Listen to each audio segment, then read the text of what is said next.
Hey guys, let's get more news about Lakers, but first, don't forget to subscribe and leave your like. A mural in downtown Los Angeles depicting Los Angeles Lakers all-time great Kobe Bryant and his daughter, Gianna Bryant, was vandalized on Tuesday, according to a TMZ Sports report. The mural on the side of a building was covered in white spray-painted bubble letters across the portrait. The incident comes just days after the artist Soul Motions fixed the mural on Friday after a previous incident, per the TMZ Sports report. The first time resulted from an apparent rivalry between street artists, but was restored with help from a current Lakers player, guard Luka Doncic, who had been traded to Los Angeles from the Dallas Mavericks in return for forward Anthony Davis on February 1, donated $5,000 to a fundraiser the artist organized. Fully restored Kobe and Gigi mural with graffiti protection, all thanks to Luka Doncic and everyone who donated to the GoFundMe, Motion said on Friday. The artist continued, "It's great how a bad situation can bring so many people together to bring something back greater. I felt the Los Angeles love on this one. Unfortunately, because vandalism has happened again, the artist said he's looking for a new location to recreate the mural. He told TMZ Sports he hasn't decided where it will go. The artwork was made to honor the memory of Kobe Bryant and Gianna Bryant, who died in a tragic helicopter crash on January 26, 2020, in Los Angeles. Motion's mural is just one of many created across Los Angeles and the world to honor the basketball legend and his daughter. Now let's go to another video. Don't forget to leave a like.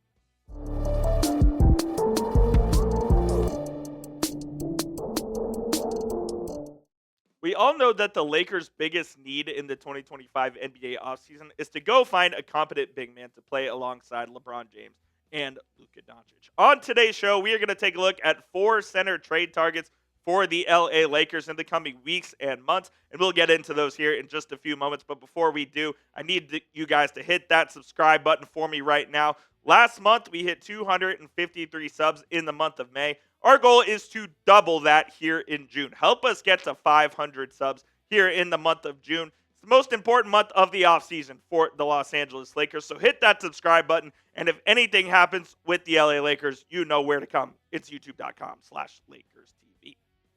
According to Anthony Irwin, Rob Pelinka has been active and the Lakers need centers, plural. So maybe they're not even just looking at one center. It could be a thing where they trade one and sign another, or they trade for multiple. The Lakers obviously need centers, as we mentioned, this offseason to complete their roster and really compete with the teams in the upper echelon of the Western Conference. So let's take a look at some potential trade targets, starting with Walker Kessler out of Utah. He had a fantastic rookie season in Utah, but it really hasn't quite clicked for him so far with the Jazz.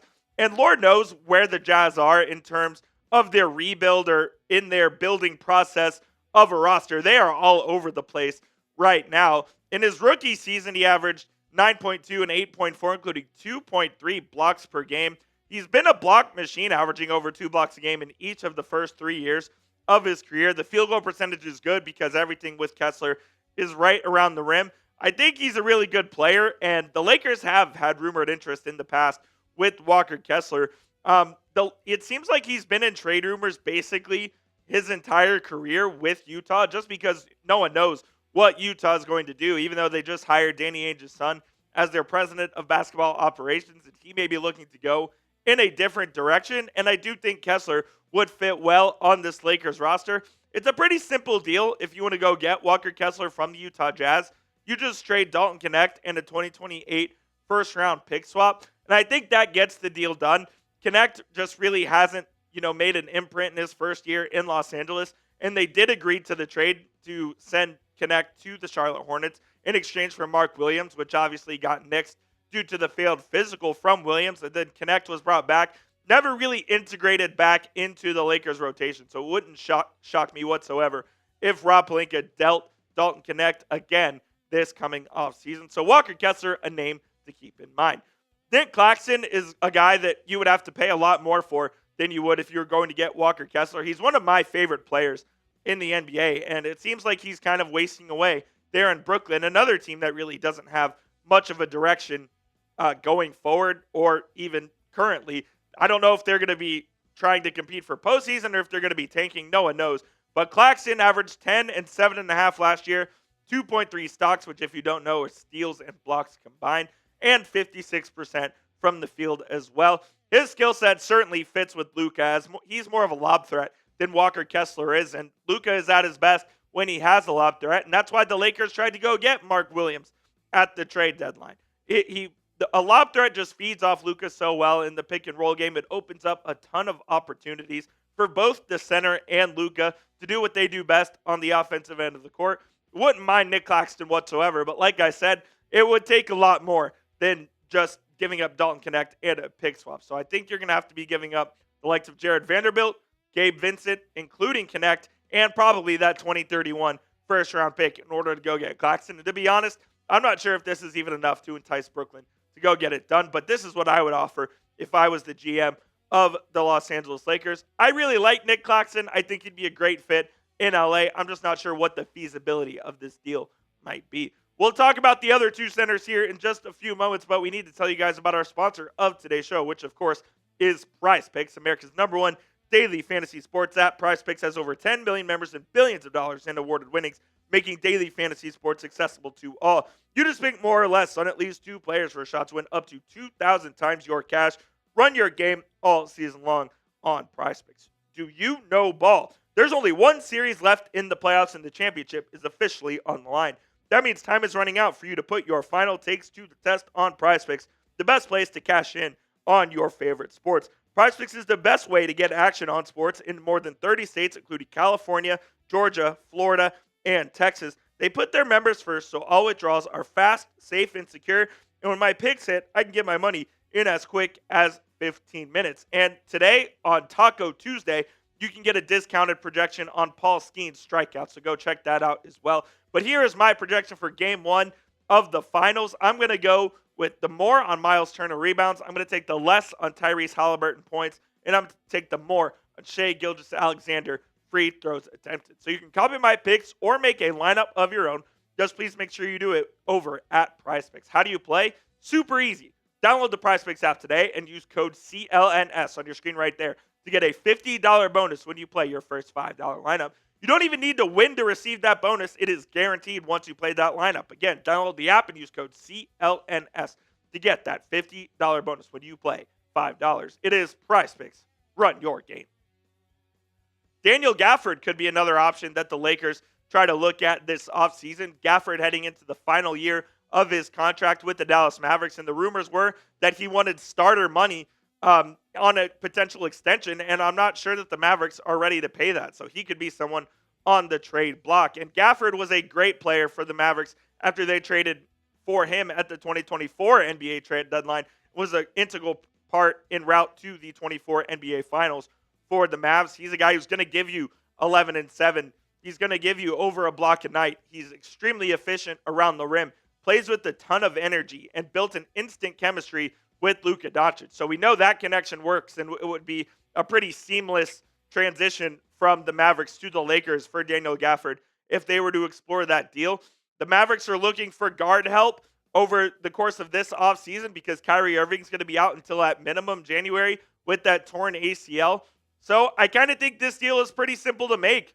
Gafford for Reeves straight up would be the deal that I would offer the Mavericks. If you have to get picks involved, you can do so. But I really think Gafford would be a perfect fit. Now, the only thing with Gafford is he probably can only play 25 to 30 minutes a night in order to be the most effective.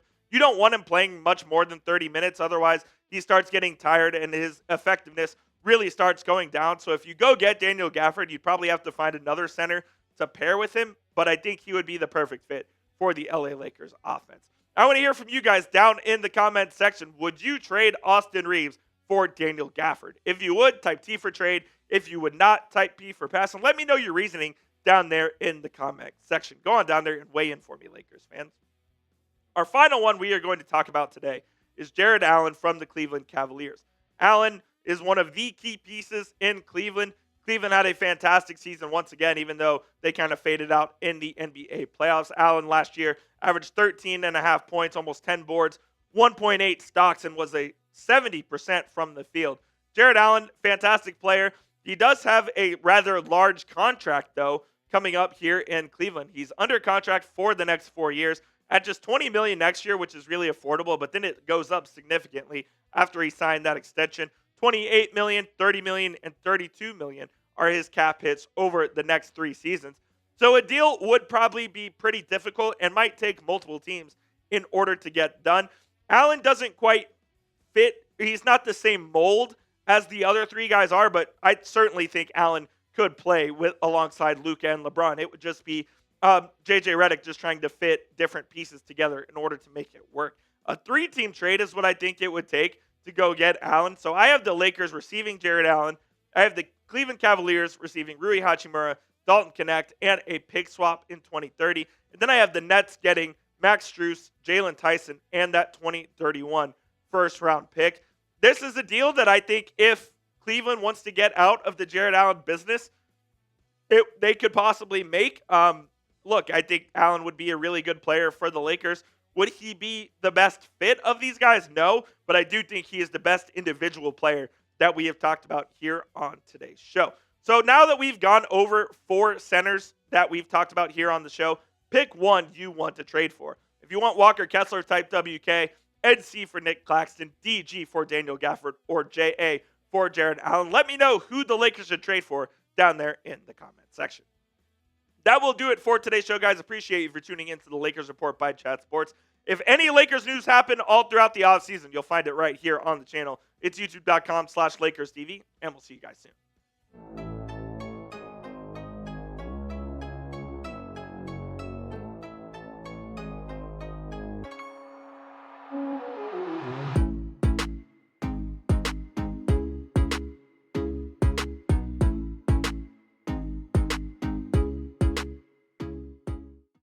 Bobby Marks was on Greeny's show, Mike Greenberg, and he was spending a little bit of time talking about kind of what's going to be key for the Lakers this upcoming offseason. I want to spend a little bit of time on that. I'm going to play this video for everybody, and then I got that Bronny James stuff. We'll talk about Jared Allen.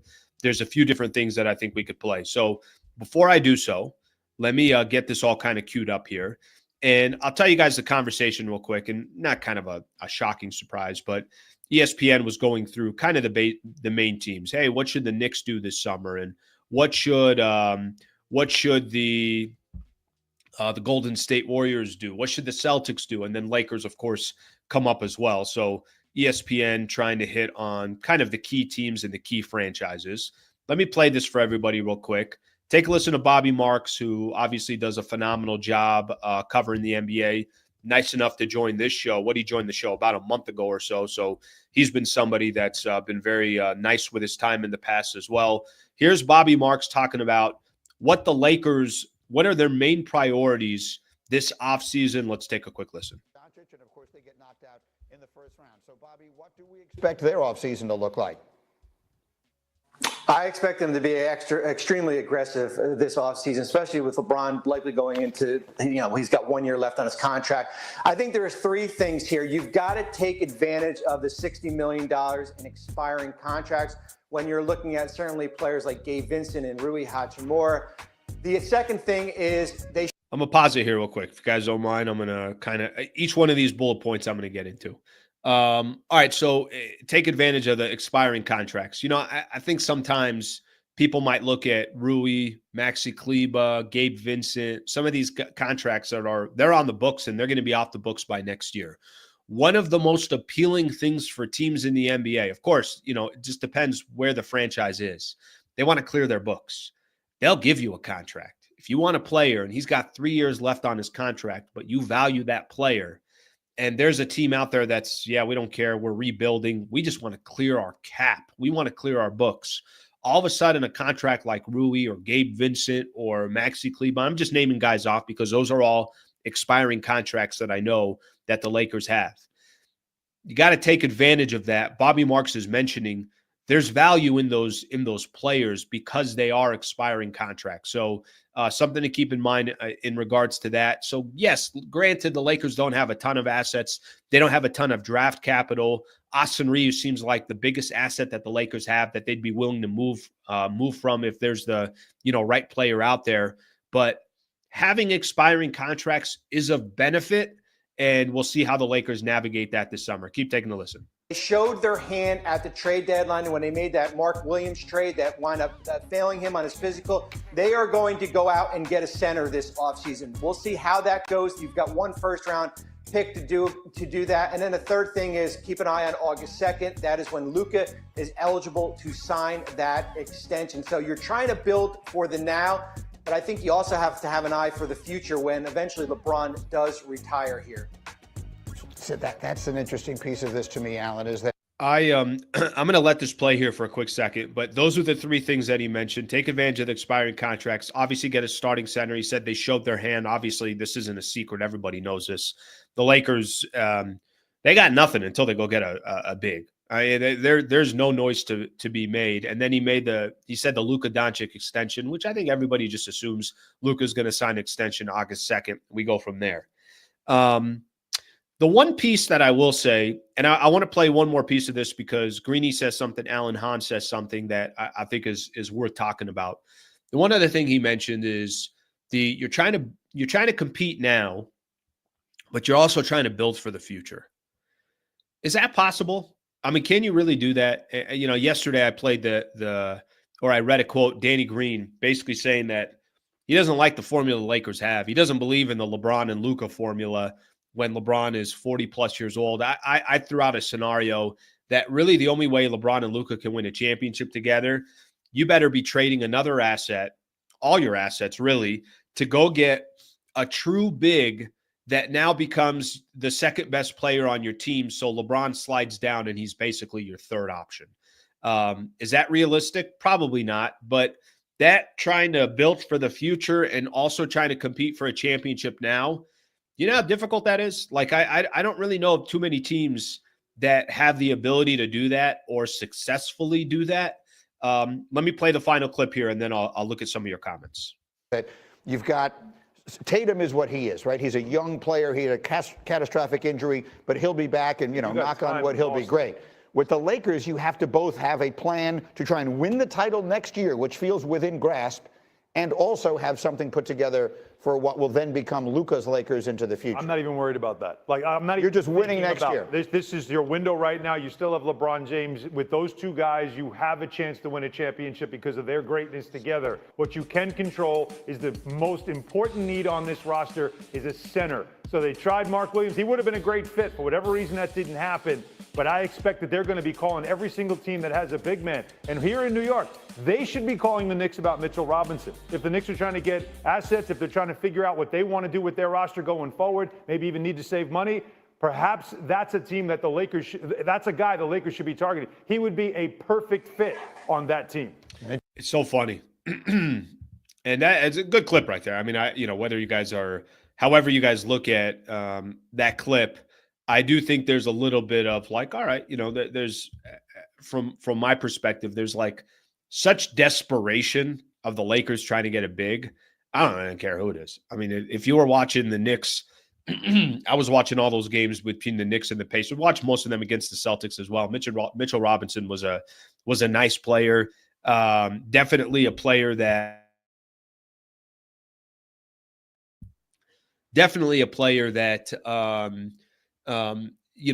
offensive rebounds, can fill a need. He's also got weaknesses. You can foul Mitchell Robinson, take him to the free throw line. You can almost kind of play him off the floor. So it's not that he's the perfect center, but doesn't it just seem like any center anybody mentions, it's like, we'll take him.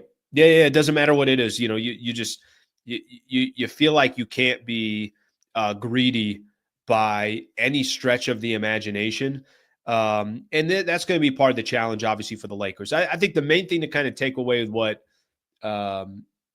Bobby Marks said was, yes, you got to go try to get a big, but how can you use your expiring contracts to your advantage? And then, I thought they were a little too optimistic of like, yeah, they could compete for an NBA championship. If you got LeBron and Luka, that's all you need.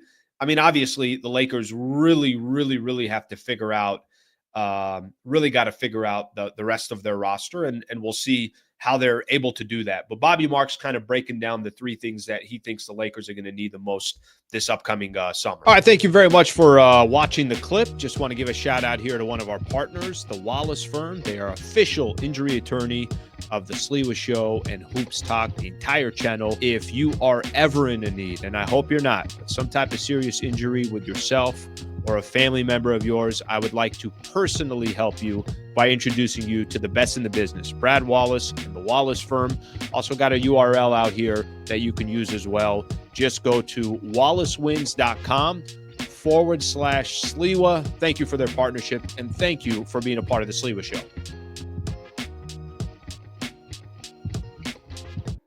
The Los Angeles Lakers will be looking to retool their roster this summer around Luka Doncic. As they do, they could hypothetically consider one former player as an addition to this team, Gary Payton II. Whoa. If you're a Lakers fan, that's a name you probably haven't heard in the context of the purple and gold for quite some time. In fact, all the recent memories of Payton for Laker Nation are probably not fond ones. Joining the Golden State Warriors in 2021, Payton is now one of the longest tenured members of the Warriors' new regime. He helped them to their championship in 2022, and he's been a major pest every time Golden State has matched up with Los Angeles. If you're a little bit of a newer Lakers fan, you may not remember that Payton played with LA for 11 games during the 2017-18 season. At the time, he was playing on a two-way contract and split time between the NBA club and the G League affiliate South Bay Lakers. His most memorable performance was a 25-point outing in the final game of the regular season against the Clippers. The Lakers would benefit from adding Gary Payton too. Payton was also famously the last Laker player to wear the number 23 before LeBron James entered the equation. So why would the Lakers be interested in him now? It has to do with Payton's specific skill set and his current situation with Golden State. For the last 4 years, Gary Payton has been one of the Warriors' best on-ball defenders, and they'd of course love to bring him back. However, it's possible he commands more on the open market than Golden State is able to reasonably pay him. The chatter is that Payton may have to take a pay cut if he wants to stay with the Warriors. Should he seek a larger deal, it's possible he moves on and finds a new team, possibly one in Los Angeles. Getting Gary Payton II on a minimum deal would be a big win for LA. And you fan, what do you think about Gary Payton's situation? Leave your opinion in the comments. Hey